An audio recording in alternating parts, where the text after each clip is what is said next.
Salut à tous, j'espère que vous allez tous bien. Bienvenue dans cette nouvelle vidéo.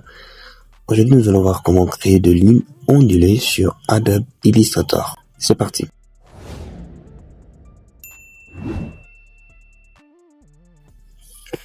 Tout d'abord, nous avons notre interface. Alors, nous allons faire de lignes ondulées. On va commencer par sélectionner notre outil trait. Alors, ici, nous allons enlever la couleur du fond et puis la couleur du contour. On va choisir cyan, la couleur bleue. Voilà. Et puis, le contour, nous allons mettre à 10. Et puis, nous allons enlever le profil du contour. On va mettre uniforme. Et puis, nous allons tracer. On va maintenir clic gauche. On déplace la souris. Et puis, vous allez voir que ce n'est pas trop uniforme. Pour que ce soit uniforme, il faut appuyer sur la touche Shift. Donc, je vais maintenir la touche Shift, toujours avec clic gauche enfoncé. Et voilà, comme ça. Et puis, je vais dupliquer ça. Rapidement, je vais sélectionner l'outil sélection. Et puis, je vais poser mon curseur sur la ligne. Clic gauche. Je vais maintenir la touche Alt. Et voilà, je déplace, même jusqu'ici. Et puis Shift pour garder sa position. Voilà, comme ça. Et puis, qu'est-ce que je fais? Je vais cliquer toujours sur cette ligne. Et puis, je vais faire CTRL-D pour dupliquer. Je vais faire CTRL-D plusieurs fois jusqu'ici. Voilà.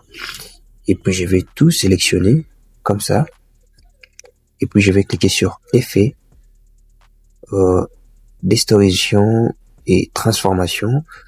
Et puis, je vais choisir Zigzag.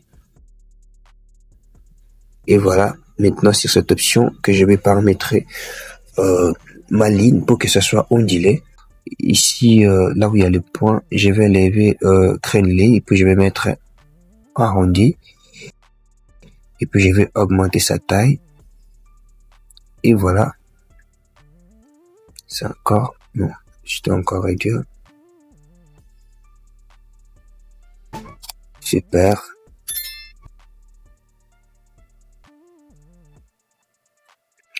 Et voilà, comme ça. À la taille, je mets à 9 mm. Et puis, l'inflexion par segment, je vais mettre à 20. Et puis, je vais cliquer sur OK. Voilà, nous avons créé des lignes ondulées. Si vous souhaitez encore changer le profil du contour, là, ça dépend que de vous. Mais comme ça, déjà, c'est génial. Alors, si vous souhaitez toujours le changer, vous allez faire CTRL-A pour tout sélectionner. Et puis, sur le profil du contour, on va choisir profil de largeur 1 pour ajouter encore plus de design. Et voilà, on en a beaucoup. Vous pouvez choisir un autre si vous souhaitez. Voilà, nous sommes arrivés à la fin de notre vidéo. Si vous avez aimé cette vidéo, n'oubliez pas de commenter et de partager si vous n'êtes pas encore abonné. Abonnez-vous si Agras Design. On se retrouve à la prochaine et merci beaucoup.